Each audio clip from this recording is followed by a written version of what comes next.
and then there's the Steelers coming off of a dreadful home loss to Arizona. On the previous show, Albert, I pointed out that's what got Mike McCarthy got in Green Bay, right?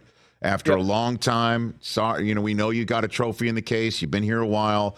Things aren't going as well anymore or as consistently great as they used to be. You lost to Arizona at home. Fans want you out. And is there any chance?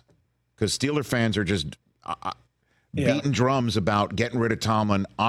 Every single time I hear that, I come back here, Albert, and I'm like, you're out of your minds, okay? Yep. And then my Twitter feed right now, and I know that shouldn't be a metric, it's lit with Steeler fans saying, you don't know what you're talking about. We used to be in the AFC Championship game every 4 years. It's now been 12. It's blah, blah, blah. Mm-hmm. So what do you give me on the temperature there? I would agree with you. I would agree with you that Twitter is the wrong place to exactly or X anything. Right.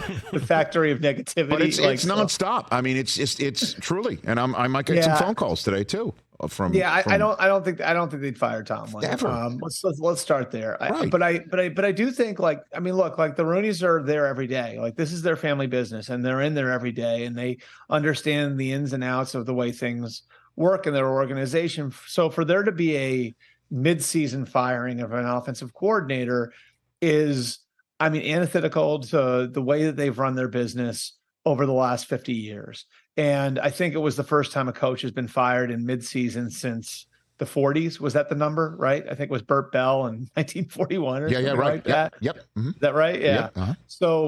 So I think, part of this is going to be Mike Tomlin having a good plan to modernize where the Steelers are offensively. And remember, his first two offensive coordinators, one he inherited, that was Bruce Arians, and the other one was Todd Haley, who did a really good job there on balance over 7 years.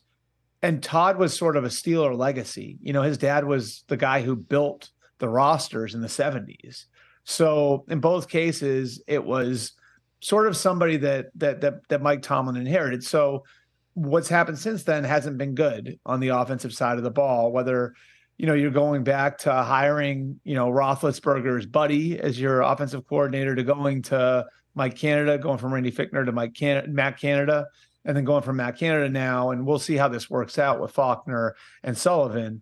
I think a big part of where they're going is okay, so we need a plan for modernizing the offense, and we need a plan for developing the quarterback, because if you look at the roster, Rich, they've got a lot of good things going on in that roster. And I think you could make an argument that if they had, say, a top 25% quarterback, and that's a big ask to have a top 8 quarterback if you go down the names, right? But if they had a top 25% in the league quarterback, a top 8 quarterback, they'd be a real Super Bowl contender right now. And so I think that's where some of the urgency is coming from. And I think having that plan to modernize the offense and develop their next quarterback is going to be an important piece of the conversation, when Mike sits down with the Rooneys at the end of the year. Catch the Rich Eisen Show every single day on the Roku channel, 12 to 3 Eastern, for free.